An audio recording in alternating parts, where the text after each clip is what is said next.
Hiya, this is Sarah from Standing Up to Scoliosis and Scolio Temple. So I'm doing a video today about professional dance and scoliosis.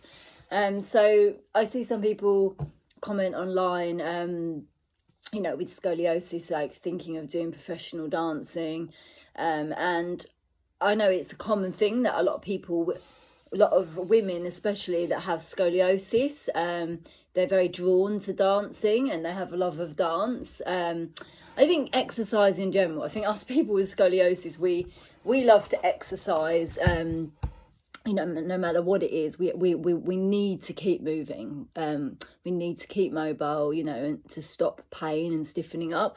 But the dancing thing, in certain types of people with certain types of scoliosis or body types, it's pretty common. And I just wanted to talk about my experience of doing professional dance and whether I think it's a good idea, really, whether I think it suits someone with scoliosis, because it's a bit of a paradoxical thing, really, because dancing is my passion, it's my love, it's something that I need to do.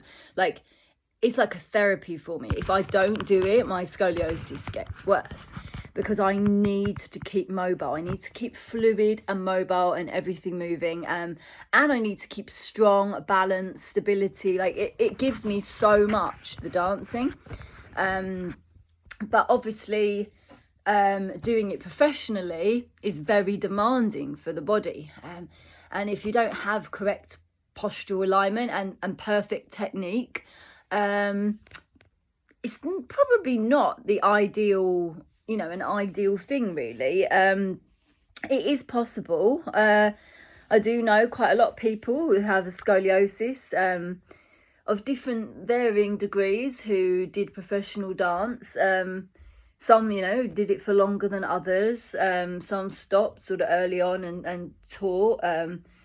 So I what sort of, not so many, but there are some that make it. I've heard of one, make it into West End shows. And there are people that you can do very well. Like, if you're a talented dancer and you're natural at it and you train up enough and get good enough, technique, for sure you can make it happen.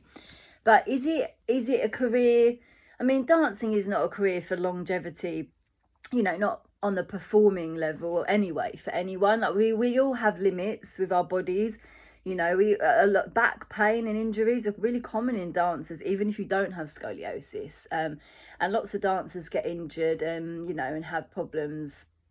It's a very demanding career for anyone, whether you have scoliosis or not. So I think what you really need to think about is, how much do you want it? Like, do you need it in your life?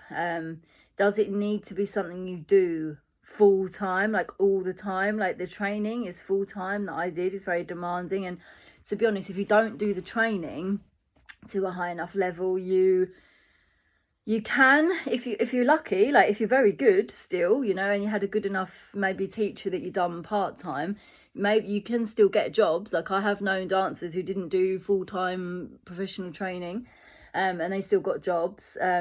But it is a lot harder because it's a very fast-paced world, and technique, you go to auditions, bang, bang, learn the steps, you have to pick them up super fast. And obviously, having done the training full time, you're a pro at picking up steps. You just learn them straight away.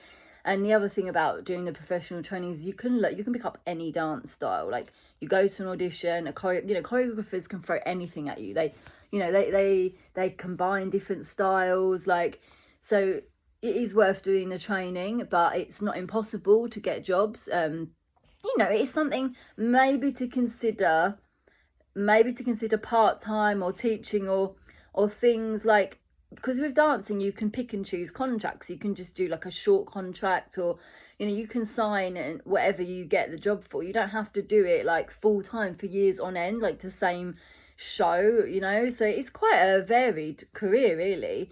So if it's something that you're very passionate about and you love and that you need in your life, like, you can't live without it, like you couldn't see yourself doing, like, you need to move, maybe it is a good idea for you. But yeah, the main things you really just have to be aware of the scoliosis, and look after your body and make sure, because obviously the older you get, the more impact on the joints and the more it's going to spasm up and create issues for you. So it's just something to really carefully consider. But and lots of people do it, as a hobby. They do the amateur shows and the teaching, and they're involved with it still. They're choreographing, and now we've got online, you can post things online to share your passion. So there are other options, and just do take very seriously. It's a very, very, very demanding. And with scoliosis, the spine is locking up in spasms and tensing up, and you just really want to make sure you're getting enough rest and looking after your body while you're doing it, really.